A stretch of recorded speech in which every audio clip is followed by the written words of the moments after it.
अस्सलाम वालेकुम students, welcome back to my channel F for physics. आ गए हम एक दूसरी वीडियो के साथ, एक नए टॉपिक के साथ, ब्रांचेस ऑफ फिज़िक्स, जो कि आपको नज़र आ रहा होगा। आज हम ब्रांचेस ऑफ फिज़िक्स के बारे में बात करने वाले हैं। ये आपको यहाँ पर नज़र आ रही होंगी 9 ब्रांचेस ऑफ फिज़िक्स, जो कि आपकी किताब में भी लिखी हुई हैं। इनकी डेफिनेशंस मैंने जस्ट इनके नाम लिखे हैं यहाँ पर, क्योंकि मेरे पास इतना प्लेस नहीं है, इतनी जगह नहीं है मेरे पास कि मैं इनकी डेफिनेशन भी लिख सकूं। तो इस वजह से डेफिनेशन तकरीबन आप सबके पास होंगी। मैंने सिर्फ़ और सिर्फ इनके नाम लिखे हैं थोड़ा सा एक्सप्लेन करने के लिए कि सबसे पहले हमारे पास जो आपको नज़र आ रही है वो है मैकेनिक्स, और फिर उसके बाद इलेक्ट्रिसिटी, देन उसके बाद है इलेक्ट्रोमैग्नेटिज्म, फिर है atomic physics, nuclear physics, plasma physics, उसके बाद है सॉलिड स्टेट फ़िज़िक्स, और लास्ट में जाकर एस्ट्रोफिज़िक्स एंड बायोफिज़िक्स हैं। ये हमारे पास 9 ब्रांचेज़ ऑफ फिज़िक्स हैं कि जिनको हम नंबर वाइज हम स्टडी करना स्टार्ट करेंगे। मैकेनिक्स एक फ़िज़िक्स की ऐसी ब्रांच है जिसके अंदर हम स्टडी करते हैं मोशन ऑफ बॉडीज़ के बारे में। मतलब अगर कोई बॉडी मोशन कर रही है, एक जगह से दूसरी जगह जा रही है, हम उसको स्टडी करेंगे किसके अंदर? मैकेनिक्स के अंदर। फिर उसके बाद मैकेनिक्स का और भी डिटेल है, लेकिन जस्ट मैं पहले आपको ये बता दूं, फिर उसके बाद डिटेल पर बात करते हैं। इलेक्ट्रिसिटी पर बात करें तो इलेक्ट्रिसिटी हमारे पास जो है वो एक फ़िज़िक्स की ऐसी ब्रांच है जिसके अंदर हम बात करते हैं इलेक्ट्रिक करंट वगैरह के बारे में, इलेक्ट्रिक चार्ज वगैरह के बारे में, हम इसके बारे में स्टडी करते हैं। फिर उसके बाद इलेक्ट्रोमैग्नेटिज्म है। इलेक्ट्रोमैग्नेटिज्म के अंदर हम स्टडी करते हैं इलेक्ट्रिक करंट, इलेक्ट्रिक चार्ज, और उसके साथ साथ मैग्नेट के बारे में। कंप्लीट मैग्नेटिज्म जो आपको पढ़ाया जाएगा वो इलेक्ट्रोमैग्नेटिज्म के अंदर पढ़ाया जाएगा। देन आ रही है हमारे पास एटॉमिक फिजिक्स। एटॉमिक फिजिक्स के अंदर हम बिल्कुल छोटे से छोटा पार्टिकल जो है एक मैटर का होता है, एटम, हम उसके बारे में स्टडी करेंगे, उसके स्ट्रक्चर वगैरह के बारे में स्टडी करेंगे। सारा का सारा एटॉमिक फिजिक्स के अंदर स्टडी किया जाता है। फिर लास्ट में हमारे पास है न्यूक्लियर फिजिक्स। न्यूक्लियर फिजिक्स हमारे पास एटम का भी सेंट्रल पार्ट, आपको पता है न्यूक्लियस होता है, उसके बारे में हम स्टडी करते हैं न्यूक्लियर फिजिक्स के अंदर। फिर लास्ट में हमारे पास है प्लाज्मा फिजिक्स। प्लाज्मा फिजिक्स हमारे पास फिजिक्स की एक ऐसी ब्रांच है जिसके अंदर हम मैटर की फोर्थ स्टेट के बारे में बात करते हैं। आप देखें कि अगर एक हमारे पास सॉलिड है, सॉलिड को अगर हम हीट एनर्जी प्रोवाइड करें, फिर उसके बाद वो कन्वर्ट हो जाता है लिक्विड में। लिक्विड को अगर हम हीट एनर्जी प्रोवाइड करें, फिर वो कन्वर्ट हो जाता है गैस में। लेकिन अब जब गैस को हम हीट एनर्जी प्रोवाइड करेंगे तो फिर वो एक मैटर की फोर्थ स्टेट में चला जाएगा, जिसको बोला जाता है प्लाज्मा। अब प्लाज्मा फिजिक्स को अगर हम डिफाइन करना चाहें तो हम क्या कहेंगे कि इसके अंदर हम स्टडी करते हैं मैटर की फोर्थ स्टेट को, और जो कि क्या होती है वो हाईली आयोनाइज्ड न्यूक्लियस के साथ होती है। जैसे फॉर एग्जांपल मैं आपको यहाँ पर थोड़ा सा बनाकर दिखा रहा हूँ कि अगर ये मेरे पास एक एटम है, ये इसका सेंट्रल पार्ट न्यूक्लियस इसके अंदर यहाँ पर हो गया, फिर ये इसका आउटर मोस्ट शेल जिसके अंदर इलेक्ट्रॉन यहाँ पर भी मौजूद हैं, ये इलेक्ट्रॉन इसका यहाँ पर भी मौजूद है। ये दरमियान में आपको न्यूक्लियस नज़र आ रहा है, यहाँ पर इलेक्ट्रॉन और यहाँ पर इलेक्ट्रॉन नज़र आ रहे हैं। मैं बात करने वाला हूँ कि अगर इस इलेक्ट्रॉन के ऊपर गौर किया जाए तो ये इलेक्ट्रॉन इसके साथ, इस न्यूक्लियस के साथ अटैच है।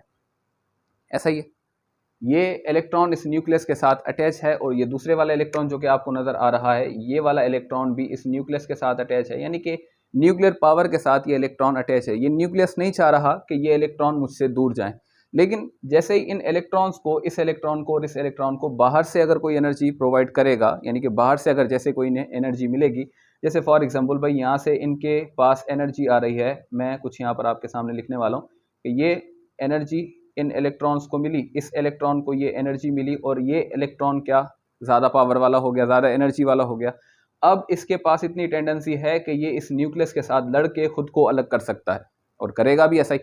तो इस इलेक्ट्रॉन ने क्या किया, इस इलेक्ट्रॉन ने इस न्यूक्लियस के साथ मुकाबला स्टार्ट किया, और मुकाबला स्टार्ट करने के बाद क्या हुआ कि ये इलेक्ट्रॉन सेपरेट हो गया, और यहाँ पर इस पूरे के पूरे एटम के अंदर कितने इलेक्ट्रॉन बचे? सिर्फ और सिर्फ एक ही इलेक्ट्रॉन बचा। लेकिन अगर इसी के साथ भी यही प्रोसेस किया जाए कि इस इलेक्ट्रॉन को भी यहाँ से एनर्जी प्रोवाइड की जाए और ये एनर्जी वाला इलेक्ट्रॉन हो जाए, तो ये भी क्या करेगा, ये भी इसके साथ मुकाबला करके खुद को सेपरेट कर लेगा। अब यहाँ से भी क्या हुआ, यहाँ से भी इलेक्ट्रॉन बाहर चला गया, बाकी इसके पास क्या बचा? सिर्फ और सिर्फ न्यूक्लियस बचा। अब ये जो भी एटम होता है, आपको ये भी इल्म होगा कि कोई भी अगर एटम जो है वो इलेक्ट्रॉन लूज करे या इलेक्ट्रॉन गेन करे, तो वो एटम एटम नहीं रहता, बल्कि क्या बन जाता है? आयन बन जाता है।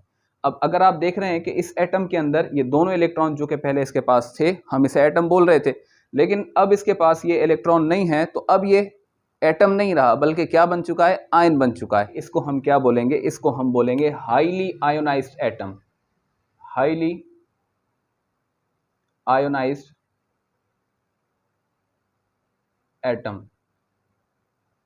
और कि ये बहुत ज़्यादा मतलब इसको ज़रूरत है इलेक्ट्रॉन्स की। तो ये हम सारा का सारा, ये तो जस्ट मैं आपको इंट्रोडक्शन बता रहा था, लेकिन सारा का सारा हम किसके अंदर पढ़ेंगे, प्लाज्मा फिजिक्स के अंदर पढ़ेंगे। फिर उसके बाद हमारे पास आती है सॉलिड स्टेट फिजिक्स। तो ये एक ऐसी फिजिक्स है जिसके अंदर हम पढ़ते हैं सॉलिड चीज़ों के बारे में। अब सर सॉलिड चीज़ें तो सारी होती हैं, चूँकि हम फिजिकल चीज़ें ज़ाहिर है सॉलिड ही होंगी, तकरीबन सारी नहीं लेकिन तकरीबन सॉलिड ही होंगी। लेकिन भाई बात यह है कि इसके अंदर हम सॉलिड का इंटरनल स्ट्रक्चर पढ़ेंगे कि जब एक सॉलिड बनता है तो किस तरह से मॉलिक्यूल उसके साथ जुड़ते हैं, किस तरह से एटम उसके साथ जुड़ते हैं, मतलब ऐसे समझ लो कि इंटरनल स्ट्रक्चर हम इस सॉलिड स्टेट फिजिक्स के अंदर पढ़ेंगे। उसके बाद आती है हमारे पास एस्ट्रोफिजिक्स। अब एस्ट्रोफिजिक्स के अंदर हमारे पास क्या होता है कि जैसे हम सिर्फ और सिर्फ इस ज़मीन तक रह रहे हैं, हम इस ज़मीन पर रह रहे हैं, तो हम इस ज़मीन तक का इल्म हासिल नहीं करेंगे, बल्कि इस ज़मीन के बाहर ज़ाहिर है हमारा स्पेस आ रहा है, स्पेस के अंदर हमारे काफ़ी किस्म के, मतलब ऐसे समझ लो कि स्टार्स वगैरह मौजूद हैं, तो उनके बारे में हम स्टडी करते हैं, जिनको हम क्या कहते हैं, जिनको हम कहते हैं एस्ट्रोनॉमिकल बॉडीज़। एस्ट्रोफिजिक्स के अंदर हम बात करेंगे, स्टडी करेंगे एस्ट्रोनॉमिकल बॉडीज़ के बारे में। फिर लास्ट में हमारे पास आती है बायोफिजिक्स। बायोफिजिक्स एक फिजिक्स की ऐसी ब्रांच है जो कि डील करती है बायोलॉजी के साथ तकरीबन औकात। इसमें यह बताया जाएगा आपको कि भाई बायोलॉजी के अंदर या फिजिक्स के जो कुछ भी लॉज वगैरह हैं वो बायोलॉजी के अंदर किस तरह से यूज़ हो रहे हैं, ये आपको बताया जाएगा।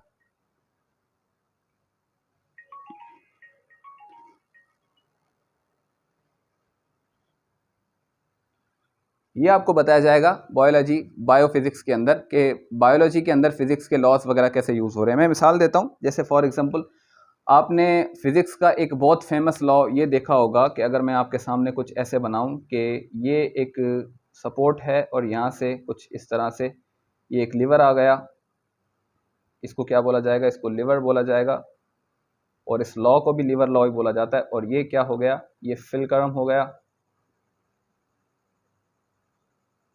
ठीक है। और यहाँ पर अगर कोई चीज़, यानी कि अगर यहाँ पर लोड लिया जाएगा तो यहाँ से मतलब ये कुछ इस तरह से अगर इसको नीचे किया जाएगा तो ये कहाँ चला जाएगा, ये ऊपर की तरफ चला जाएगा, मतलब ये आप इसको बोलेंगे लिवर लॉ बोलेंगे। तो अगर हम इसको देखें तो ये फिजिक्स के अंदर लॉ सिखाया जाता है। अब ये लॉ जाकर अगर आप बायोलॉजी वगैरह के अंदर देखें तो बायोलॉजी के अंदर भी ये लॉ हमारे पास, ऐसे समझ लो कि बायोलॉजी को स्टडी करने के लिए, बायोलॉजी के अंदर हम पता है कि हम इंसान वगैरह के बारे में ज़्यादा स्टडी करते हैं, जो डॉक्टर्स वगैरह हैं वो इंसान वगैरह के बारे में ज़्यादा स्टडी करते हैं। तो उसके अंदर हम देखते हैं कि ये हमारी ये जो कोनी है ये कुछ इस तरह से, ये भी हमारा लिवर लॉ के ऊपर ही काम करता है। तो इस तरह के मतलब काफ़ी चीज़ें आपको बताई जाएंगी बायोफिजिक्स के अंदर। और ये है कि कुछ भी नहीं, सिर्फ और सिर्फ ऐसा कह लें कि हमारे पास एक फिजिक्स के अंदर जो कुछ भी लॉस वगैरह इस्तेमाल किए गए हैं नेचर को समझने के लिए, वो बायो के अंदर इस्तेमाल किए जाते हैं इंसान को या जानदार चीज़ों को समझने के लिए। ये हमारे पास है 9 ब्रांचेज ऑफ फिजिक्स। उसके अलावा अगर मैं जैसे आपको कह रहा था कि भाई मैकेनिक्स जो है वो मैकेनिक्स के ऊपर डिटेल से बात करेंगे, तो मैकेनिक्स फिजिक्स की एक ऐसी ब्रांच है जो कि बात करती है मोशन ऑफ बॉडीज़ के बारे में। इसी तरह से इस मैकेनिक्स के 2 ब्रांचेज हैं, इस मैकेनिक्स की भी 2 ब्रांचेज हैं, या 2 इसके ऐसे समझ लो कि पार्ट्स हैं। एक को बोला जाता है काइनेमेटिक्स